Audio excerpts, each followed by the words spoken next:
Hello and welcome to another episode of Our Story, 250 Years of the United States of America. Today we will be looking at the true story of Hugh Glass, covering a major decision in the Supreme Court of the United States, and diving deep on the Monroe Doctrine, providing a reading of the original speech in which the doctrine is first announced. All that and more awaits us in today's episode, so let's get into it. Welcome to 1823 in America. It's New Year's Day in the United States of America, and we begin with an unlikely story of the Rock Run Covered Bridge, which crosses the Susquehanna River from Rock Run on the Hartford side to Port Deposit in Cecil County. It is one of the most celebrated bridges in Maryland because it's one of the first covered bridges in the area and by far the longest. The 18-span superstructure stretches 4,170 feet across the Susquehanna River. Truly an impressive structure built entirely by hand tools. Today, January 1st of 1823, an unfortunate chain of events begins when runners on a sleigh spark on a nail head in the bridge flooring, igniting some hay that the sleigh is carrying and setting fire to the east side of the bridge. It's soon repaired, but this unlucky bridge will again be set ablaze nearly 6 years to the day when a fire of unknown origin burns a portion of it on January 3rd of 1829, and 1,240 feet of the bridge need to be rebuilt, this time with stone piers and abutments. Alright, now, moving beyond January 1st, our main story today begins with a man by the name of Hugh Glass. And for some, that name may ring a bell already, others not so much. I'll always do my best to include these remarkable stories of Americans who refuse to back down against staggering odds, but in looking into the story that etched Glass' name into the history books, I saw a lot of epic and largely speculative dramatic retellings and tried to find somewhere reliable to present here the best and most accurate recount I could. Of course, that's always difficult with these folk tales, but even more so with one over 200 years old. Writer Steve Fridman has done a great write-up of Hugh Glass' entire life and story, and I've linked his article below as I'm leaning on it pretty heavily here. He begins by explaining that the reason for so much confusion about the story is that there was a fiction book published in 2002, later adopted into a feature film entitled The Revenant. This 2002 book was itself based on 3 early accounts of Glass adventures, though not one of the authors of these original 3 books knew Glass personally. Friedman has combined the most likely factual elements of these 3 stories with letters, testimony, trapper memoirs, and oral history to tell the following story. So, ladies and gentlemen, the true story of the Revenant Hugh Glass. Glass was impressed to serve on board a pirate ship before jumping overboard with a fellow deserter and swimming to shore. They began navigating through Indian territory for some 1,000 miles before they were captured by the Pawnee, and a gang of these Indians stripped Glass' acquaintance, tied him to a stake, and burned him alive. Glass was to be next, but he bowed to the chief, presented a small present, and was allowed to live, joining the Pawnee tribe. As an accepted member of this Indian tribe, he learned lance throwing, tomahawk chopping, and how to break and suck the marrow from buffalo bones. It's also likely during this period that he acquired a rifle, a .54 caliber Hawken.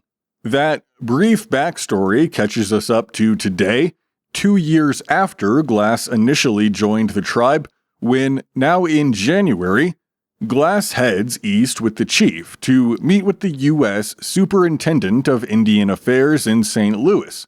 After this meeting, the chief returns to lead his tribe, while Glass stays in town. He soon answers an ad placed in the Missouri Republican by the Rocky Mountain Fur Company, which is seeking 100 men to head into the Rocky Mountains to trap beaver. If you were here for yesterday's episode, you'll remember that we covered that newspaper ad. Now, the party, led by General William Ashley, is to set out on the Missouri River in early March.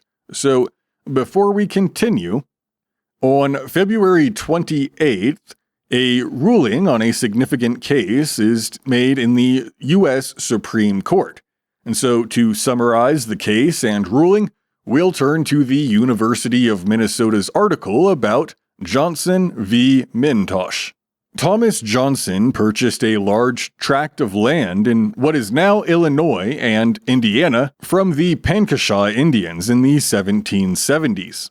Years later, in 1818, William Mintosh purchased the same land from the United States government. Johnson's heirs sued for ejectment, claiming that their chain of title to the land was superior to Mintosh's. Writing for a unanimous court, Chief Justice Marshall holds that private citizens cannot purchase land from Native Americans, rendering Johnson's title invalid. To reach this conclusion, Justice Marshall recounts the early history of the European conquest of the Americas. And I've read the decision. He does so in great detail.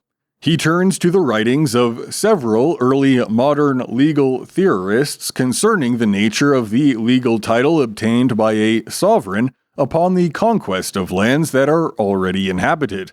Marshall's interpretation of the doctrine of discovery holds that the British discovery of the Americas had vested Great Britain with title to the land, subject only to the native right of occupancy.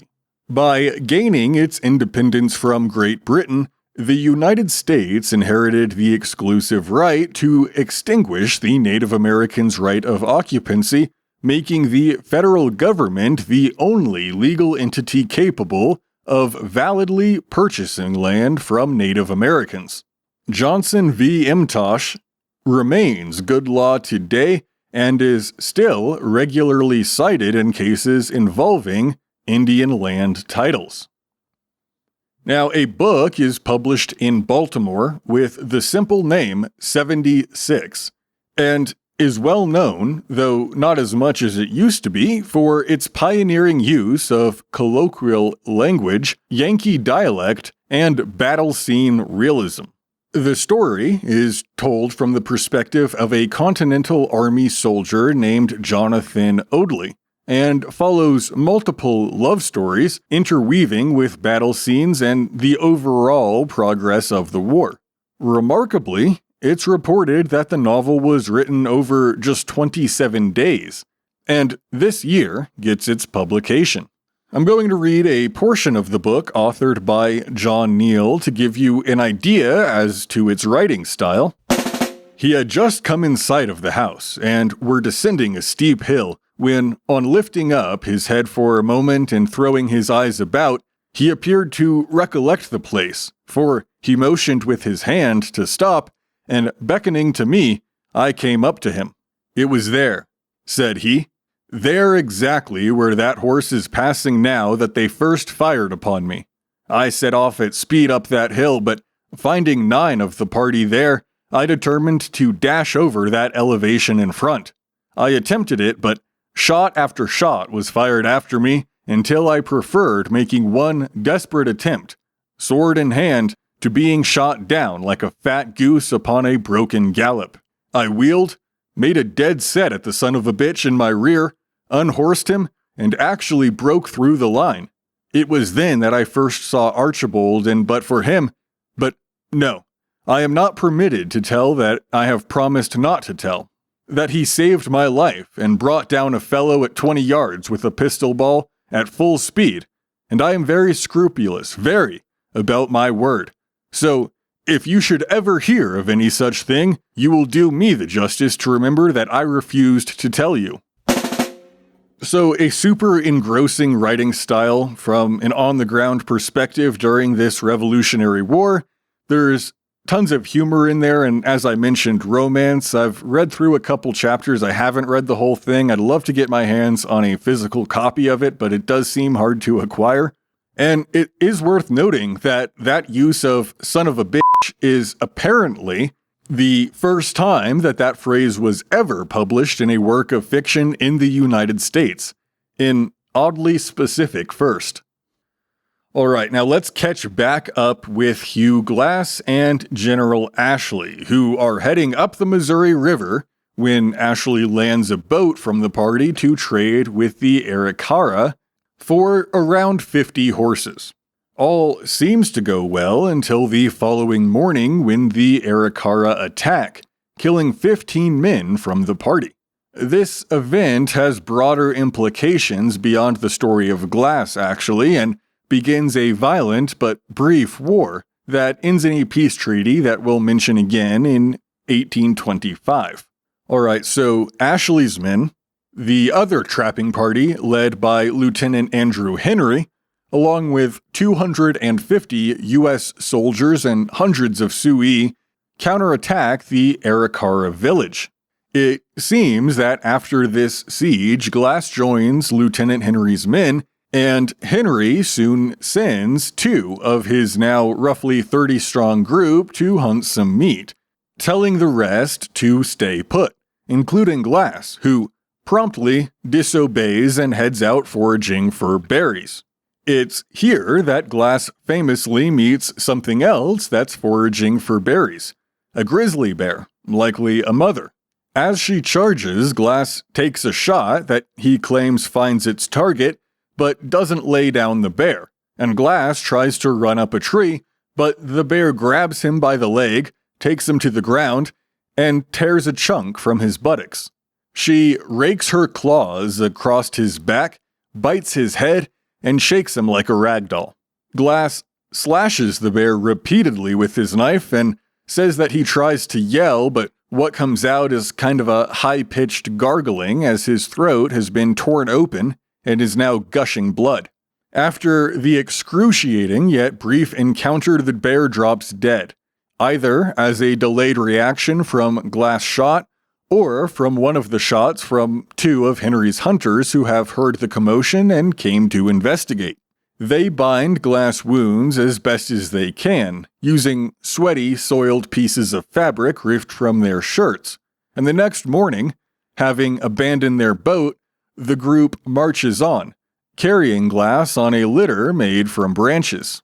This has the obvious effect of slowing the men down, and they know that hostile Indians are nearby. So on the 5th day or so, Henry offers cash, and accounts vary between $80 and $400, and I'm inclined to believe that if it's one of the 2 numbers, it's 80. But at any rate, he offers a reward to any 2 men who will stay with Glass until he dies, then meet back at Fort Henry. 2 men by the name Fitzgerald and Bridger volunteer, and try to keep Glass as comfortable as they can while awaiting his death. After 5 days, though, the men have a talk, which Glass reportedly later tells another trapper he overhears that Glass was going to die anyway, and it's only a matter of time before hostile Indians find them. Besides, they've already earned their money, and the 2 men leave Glass next to a nearby stream underneath a berry bush. Now, honestly, for this, it's hard to blame them. They're likely relatively sure that Glass is simply awaiting death anyway, and they don't have much reason to be loyal to him, risking life and limb for this stranger to pass with company. However, the dastardly part of the story is that Fitzgerald takes Glass' rifle, knife, tomahawk, and flint, knowing that if he and Bridger show up empty-handed, Henry will ask where the weapons are, and they likely won't get paid. The 2 minders set out for Fort Henry, and after a relatively uneventful trip arrive 2 days after the others, where they claim their reward.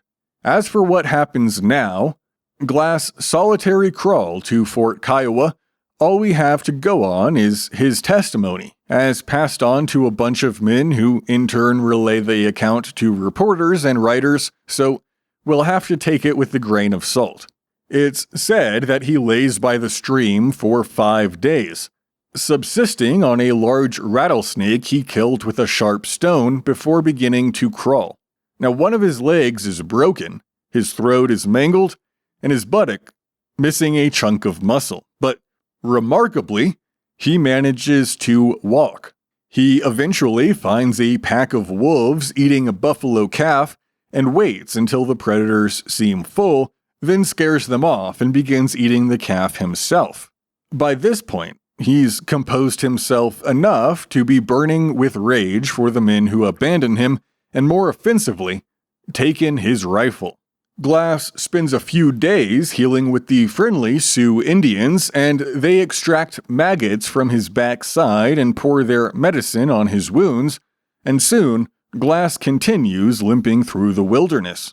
After what is likely weeks, he arrives at Fort Kiowa, where he joins with traders who agree to drop him off near Fort Tilton, the location that he suspects Henry's men, and thus his rifle, will be. Nearly immediately after he parts ways with the traders, he's pursued by Indians from the same tribe that attacked Ashley's men, but is rescued by a Mandan Indian on horseback who takes him to his village.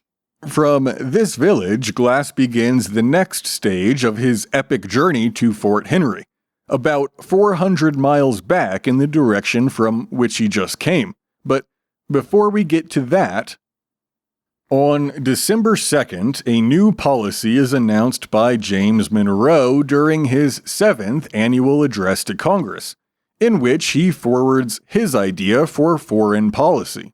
Understandably, the United States has always taken a particular interest in its closest neighbors, the nations of the Western Hemisphere, and equally understandably, expressions of this concern have not always been favorably regarded by other nations in and around North America. Today's message, buried in a routine State of the Union address, changes the game for decades to come and produces effects still felt today. So, let's listen in to an excerpt. At the proposal of the Russian imperial government, made through the minister of the emperor residing here, a full power and instructions have been transmitted to the minister of the United States at St. Petersburg to arrange by amicable negotiation the respective rights and interests of the two nations on the northwest coast of this continent. A similar proposal has been made by His Imperial Majesty to the government of Great Britain, which has likewise been acceded to. The government of the United States has been desirous by this friendly proceeding of manifesting the great value which they have invariably attached to the friendship of the Emperor and their solicitude to cultivate the best understanding with his government.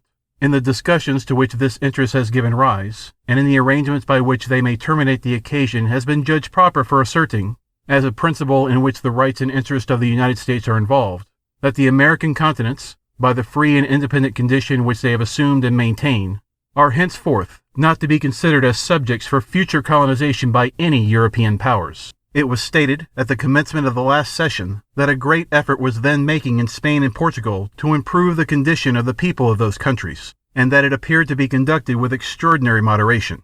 It need scarcely be remarked that the results have been so far very different from what was then anticipated. Of events in that quarter of the globe, with which we have so much intercourse, and from which we derive our origin, we have always been anxious and interested spectators. The citizens of the United States cherish sentiments the most friendly in favor of the liberty and happiness of their fellow men on that side of the Atlantic.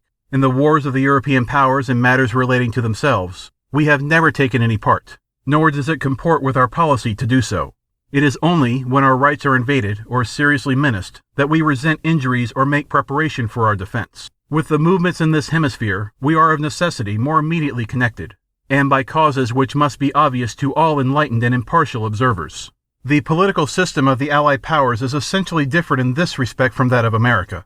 This difference proceeds from that which exists in their respective governments, and to the defense of our own, which has been achieved by the loss of so much blood and treasure, and matured by the wisdom of their most enlightened citizens, and under which we have enjoyed unexampled felicity, this whole nation is devoted. We owe it, therefore, to candor and to the amicable relations existing between the United States and those powers to declare that we should consider any attempt on their part to extend their system to any portion of this hemisphere as dangerous to our peace and safety. With the existing colonies or dependencies of any European power, we have not interfered and shall not interfere. But with the governments who have declared their independence and maintained it, and those whose independence we have, on great consideration and on just principles acknowledged, we cannot view any interposition for the purpose of oppressing them, or controlling in any other manner their destiny, by any European power in any other light than as the manifestation of unfriendly disposition towards the United States. In the war between those new governments and Spain, we declared our neutrality at the time of their recognition, and to this we have adhered, and shall continue to adhere, provided no change shall occur which, in the judgment of the competent authorities of this government, shall make a corresponding change on the part of the United States indispensable to their security. The late events in Spain and Portugal show that Europe is still unsettled. Of this important fact, no stronger proof can be adduced than that the Allied powers should have thought it proper, on any principle satisfactory to themselves, to have interposed by force in the internal concerns of Spain. To what extent such interposition may be carried, on the same principle, is a question in which all independent powers whose governments differ from theirs are interested, even those most remote, and surely none of them more so than the United States. Our policy in regard to Europe, which was adopted at an early stage of the wars which have so long agitated that quarter of the globe, nevertheless remains the same, which is, not to interfere in the internal concerns of any of its powers, to consider the government de facto as a legitimate government for us, to cultivate friendly relations with it, and to preserve those relations by a frank, firm, and manly policy, meeting in all instances the just claims of every power, submitting to injuries from none.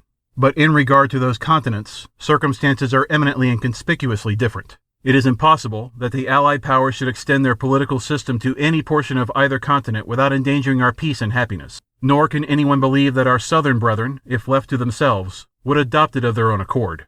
It is equally impossible, therefore, that we should behold such interposition in any form with indifference. If we look to the comparative strength and resources of Spain and those new governments, and their distance from each other, it must be obvious that she can never subdue them. It is still the true policy of the United States to leave the parties to themselves, and hope that other powers will pursue the same course.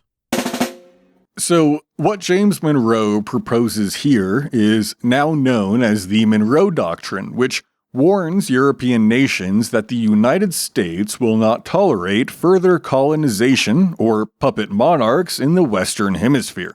To see some of the most felt effects from this proclamation, we'll have to move on a few years, so we'll continue to point to this when it becomes relevant.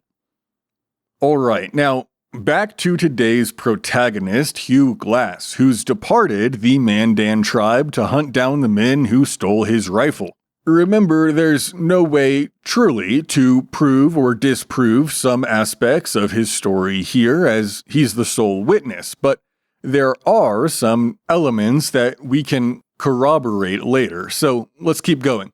Now feeling stronger and somewhat recovered, Glass is more easily able to hunt down food and encounters more hostile Indians, but is able to evade any serious consequences. Remarkably, Glass makes it to Fort Henry. He corners Bridger, who thinks he's meeting a ghost, but soon gets his wits back about him, and Glass explains that he knows Fitzgerald convinced this younger man to abandon him in the wilderness, and simply offers a warning that he should behave better in the future to avoid God's wrath. Now, technically, the next portion of this story takes place in 1824. And believe me, I thought about sticking to strict chronology and not explaining the end of the story here, leaving y'all on a cliffhanger.